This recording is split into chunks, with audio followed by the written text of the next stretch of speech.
Bonjour et bienvenue sur French with Jeanne, un podcast en français pour les étudiants et étudiantes de français. Dans les épisodes précédents de ce nouveau format, je vous ai plutôt raconté ma vie, ce qui se passait dans ma vie, ce que je faisais au quotidien, des choses comme ça. Aujourd'hui, je vais faire un truc un peu différent, je vais vous raconter deux expériences récentes que j'ai eues. Ce sont des expériences de rencontres authentiques. Alors, qu'est-ce que j'entends par rencontre authentique? J'ai pas cherché de définition sur internet, mais je vais vous expliquer ce que c'est pour moi et je pense que ça c'est vérifié dans mes expériences aussi que ça correspondait bien à la réalité. Donc déjà, ce sont des échanges avec des personnes qui acceptent d'être sincères, d'être vulnérables, parce que c'est souvent des échanges dans lesquels on va parler de sujets un peu profonds et personnels. Ensuite, ce sont des rencontres où il y a beaucoup de bienveillance. Pour pouvoir parler avec vulnérabilité, c'est sûr qu'il faut se sentir en confiance. Donc souvent dans ce genre de rencontres, quand c'est organisé, l'animateur ou l'animatrice fait en sorte de poser un cadre, de définir une atmosphère bienveillante. Et puis je dirais qu'il y a une dernière chose qui fait qu'une rencontre est qualifiée d'authentique, c'est l'écoute, et notamment l'écoute active. Dans la vie de tous les jours, souvent on parle, on discute avec plein de monde, et puis pendant qu'on écoute, on est aussi dans notre tête, on réfléchit, et on réfléchit notamment à ce qu'on a envie de dire après. C'est pas tout le temps comme ça, mais je pense que ça arrive souvent. Et du coup, l'écoute active, c'est de se dire, ok, là je vais écouter cette personne, et je vais faire un effort pour pas réfléchir en même temps. Juste, j'écoute. Donc je dis juste, mais je vous encourage d'essayer de faire ça pendant la prochaine conversation que vous aurez, et vous allez peut-être réaliser que c'est pas si facile. Donc je commence à réfléchir au moment où c'est à moi de prendre la parole, mais pas avant. Alors pourquoi j'ai eu envie de participer à ces rencontres authentiques? D'abord la curiosité. Si vous écoutez mon podcast depuis longtemps, vous devez savoir que j'aime bien faire des trucs nouveaux qui sortent de l'ordinaire. Aussi parce que ça m'intéresse beaucoup, ces manières de communiquer. Je dis ces manières parce que je pense aussi par exemple à la communication non violente. C'est pas nécessairement des choses nouvelles, mais le fait de cadrer un peu plus ces manières de communiquer et surtout que ce soit des modèles sains, bienveillants, moi ça m'intéresse parce que je trouve que parfois tout le monde et moi aussi, on communique vraiment mal et c'est vraiment un sujet sur lequel j'aimerais bien m'améliorer. Autre chose qui m'attire dans ce genre d'événements, c'est de rencontrer du monde, notamment, quand je suis dans des endroits où je connais personne. Et puis, bien sûr, me connecter aux autres. Je considère que j'ai des échanges authentiques assez régulièrement dans ma vie. J'arrive à en avoir avec, ma famille, avec mes amis, avec mes étudiants aussi et puis parfois aussi avec des inconnus ou juste des connaissances. Mais c'est, toujours un plaisir de le faire, alors je peux pas le faire tout le temps non plus parce que ça demande de l'énergie, mais en tout cas quand je suis, dans le bon mood, ça me fait vraiment très plaisir. Enfin, j'en ressors toujours, je sais pas comment dire, mais, plus épanouie, voilà, je trouve ça stimulant aussi parce qu'on parle de sujets dont on n'a pas l'habitude. J'aime bien aussi le fait qu'on aille directement en profondeur. J'ai pas beaucoup d'intérêt, pour, voilà, discuter de la météo ou de voilà, rester en surface. Donc dans ce genre d'événement, ça me permet d'accéder à ça directement. Donc pour revenir sur, les expériences que j'ai eues, la première c'était quand j'étais en voyage, la dernière fois en Asie, c'était à Bali. Je vais pas revenir sur celle-ci parce que j'en avais, déjà parlé dans un épisode de podcast, je pense. Mais en tout cas, c'était, une première expérience. Donc ça s'appelait Authentic Relating en anglais, si ça vous parle, plus qu'en français et on était un groupe d'une vingtaine de personnes. La deuxième expérience que j'ai faite, c'était très différent parce que c'était en ligne et c'était avec seulement une personne. Cette rencontre-là, elle a eu lieu avec Robin. Robin, c'est un Français que j'ai rencontré aux Philippines, il y a plusieurs années maintenant, mais qui est resté dans mes amis Facebook. Donc c'est pas quelqu'un de proche, on n'était pas du tout en contact, je sais pas, peut-être qu'on s'est vu quelques fois quand on était aux Philippines et après on s'est perdu de vue, mais on est restés amis sur Facebook. Et il y a quelques mois, il avait mis un message sur Facebook, il avait écrit: Cherche cobaye pour finaliser ma formation de facilitateur en relations authentiques. Donc quand j'ai lu ça, c'est des mots qui ont attiré mon attention directement. Ça m'a rappelé l'atelier à Bali et donc il proposait, 1 heure de conversation. Il se présentait, un peu comme un coach. Donc je lui ai demandé et puis, il a dit qu'il accepterait avec plaisir, de faire l'expérience avec moi et du coup, on s'est rencontrés pour une conversation de 1 heure. J'y suis allée, sans me préparer. Au début, j'avais envie de me préparer, de définir des sujets desquels on pourrait parler et tout, un peu comme une prof qui prépare ses cours et du coup après, je me suis dit: «Non, non, on va faire ça de manière, plus naturelle, plus organique». Donc j'ai simplement, dit, ce qui me venait à l'esprit.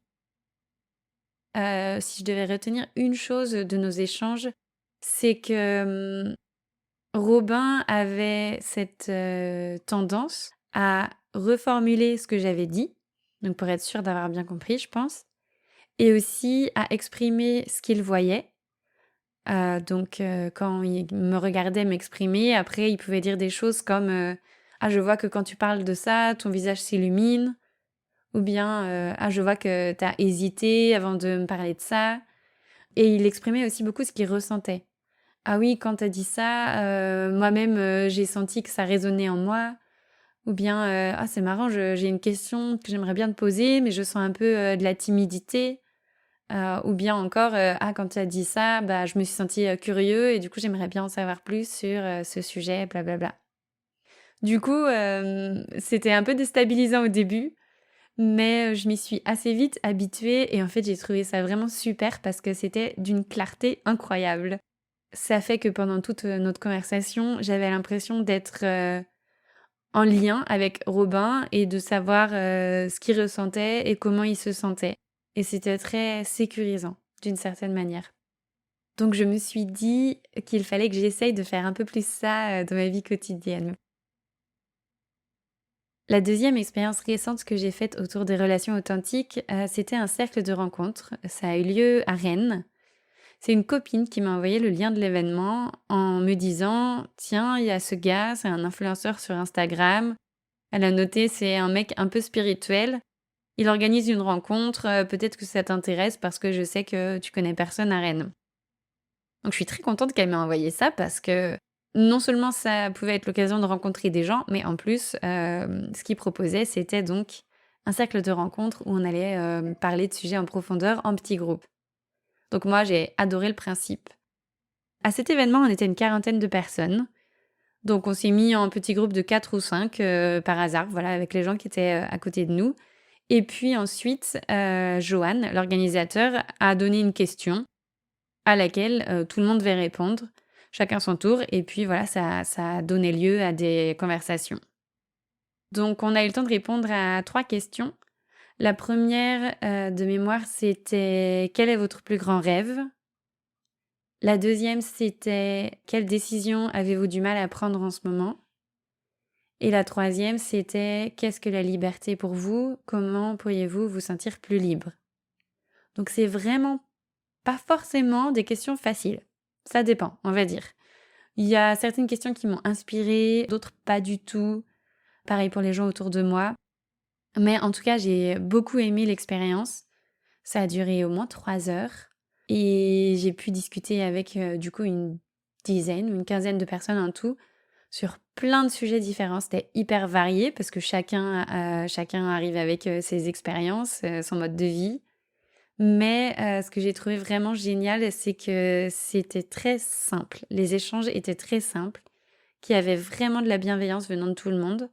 Donc je me suis sentie très à l'aise pour partager et il y avait aussi, je trouvais, quand même une certaine ouverture d'esprit. Et je pense que l'organisateur, donc Johan, c'est un garçon assez jeune, hein, il a la vingtaine peut-être. Il a expliqué le projet, l'idée de la rencontre, avec, beaucoup de simplicité, et je pense que ça a résonné, en fait. En fait, j'ai l'impression que les gens ont de plus en plus envie et besoin de ce type d'échange, parce que ça vient, nourrir quelque chose. Je pense, ça c'est ma théorie. Du coup, pour finir là-dessus, un petit point sur, ce que je retiens de toutes ces rencontres. La première chose, c'est que je me suis rendu compte qu'on était tous un peu pareils et aussi tous différents. Mais en tout cas, on a tous des problèmes. Soit on a les mêmes problèmes, soit on a des problèmes opposés, mais en tout cas, on a tous, problèmes, peut-être c'est un grand mot, mais on a tous des points avec lesquels on a un peu plus de mal, en ce moment, enfin tout le temps.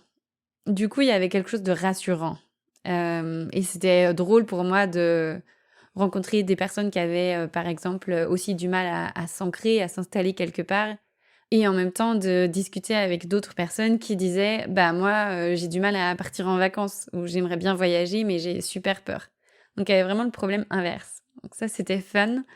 Ça m'a donné envie de créer plus de conversations profondes, on va dire, avec mes proches. De vraiment plus, des fois, aller creuser en profondeur parce que c'est facile de parler, du boulot, de la politique, des habitudes, mais je pense que vous l'avez compris, moi, ça m'intéresse vraiment ce qui se passe à l'intérieur. Tout ce qui est sentiments, émotions, difficultés, pensées, réflexions.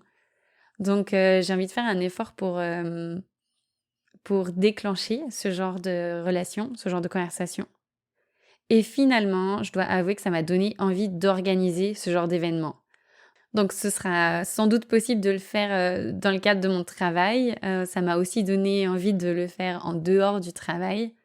Mais pour l'instant, c'est plutôt, au stade du rêve, que du projet. Je vois le temps qui passe et ça fait déjà 13 minutes que je parle, donc je vais m'arrêter là parce qu'à la base, l'idée, c'était de faire des plus petits épisodes. En tout cas, si vous avez l'occasion un jour de participer à ce genre de choses, je vous conseille d'essayer, juste parce que pourquoi pas en fait, et parce que les expériences qu'on fait pour la première fois, ben en général, c'est quand même plus stimulant que ce qu'on a l'habitude de faire d'habitude. Voilà, merci beaucoup d'avoir écouté cet épisode. Comme d'habitude, vous pouvez, mettre un petit commentaire, pour, me dire votre réaction ou bien m'envoyer un mail. Ça me fait toujours plaisir. Prenez soin de vous et à très bientôt.